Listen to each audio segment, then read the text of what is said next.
বাংলাদেশ জামায়াতে ইসলামীর secretary general মিয়া গোলাম পরোয়ারের সামাজিক যোগাযোগ মাধ্যম এক্স হ্যান্ডেলের অ্যাকাউন্ট হ্যাকড হয়েছে। জামাত আমিরের ডিভাইস নিয়ন্ত্রণে নিয়ে বিতর্কিত পোস্ট ঘটনায় রাষ্ট্রপতির কার্যালয়ের অ্যাসিস্ট্যান্ট প্রোগ্রামার সরওয়ার আলমের কে আটক করেছে ডিবি। মঙ্গলবার রাতে দলীয় বিবৃতির পাশাপাশি সংবাদ সম্মেলন করে এই বিষয়ে জানান দলটির নির্বাচন পরিচালনা কমিটির সদস্য সিরাজুল ইসলাম। ইমেইলের মাধ্যমে ম্যালওয়্যার সেট করে জামাতে ইসলামের আমির ডাক্তার শফিকুর রহমানের এক্স অ্যাকাউন্ট হ্যাক করা হয়েছিল বলে দলের পক্ষ থেকে অভিযোগ করা হয়। বলা হয়, রাষ্ট্রপতির কার্যালয় থেকে আসা মেইলের মধ্যে ম্যালওয়্যার সেট করা হয়েছিল, যেটি তৈরি করা হয়েছিল ভারতে।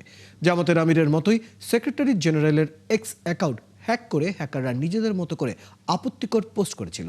এই বিষয়ে ব্যবস্থা নিতে সরকারের প্রতি আহ্বান জানানো হয় সংবাদ সম্মেলনে।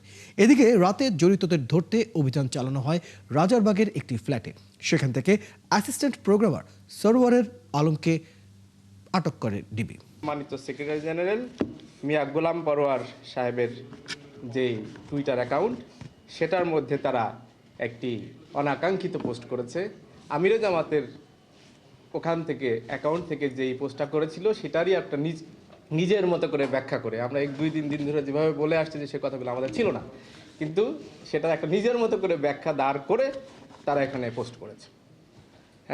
রাত 8:31 তারা একটি পোস্ট করেছে, এই অনাকাঙ্ক্ষিত পোস্টটি, এবং আমরা এটা 9:30 9:30 9:30 দিকে আমরা বুঝতে পেরেছি এইরকম একটি পোস্ট এখানে এসছে।